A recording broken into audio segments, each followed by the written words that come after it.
I'm Atra Al-Nashar in Washington. American and Chinese trade representatives are trying to get negotiations back on track in London this week. Each side has temporarily lowered what were triple-digit tariffs on each other, but they're still very far apart on some sensitive issues.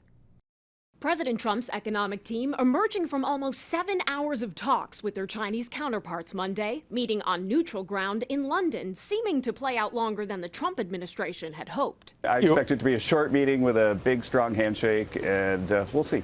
But that's what we're expecting. No handshake yet. A second day of talks is set for Tuesday. This is the second round of talks between the delegations, meeting after a phone call between President Trump and Chinese President Xi Jinping to address an unraveling agreement. We had a very good talk, and we've straightened out any complexity. It's very complex stuff. Last month, the two sides met in Geneva, where they each agreed to lower what were triple-digit tariffs and a range of non-tariff barriers. For China, that included access to their rare earth minerals. And they were kind of releasing them, but it was going a lot slower than some companies believed was optimal. China controls about 90% of the world's supply of these minerals and magnets, vital to tech and defense supply chains. If they're slow rolling, sending those to the U.S. because of some licensing deal that they set up, then it could potentially disrupt production for, some U.S. companies that rely on those things. China, meanwhile, accused the U.S. of violating the Geneva Agreement, pointing to its export controls on semiconductors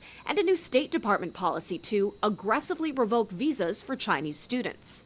The White House says they've really had to put all their time and energy into the China issue, but they say once it's back on track, India is at the top of their list of trading partners they hope to strike a deal with before the president's tariff pause expires 1 month from now.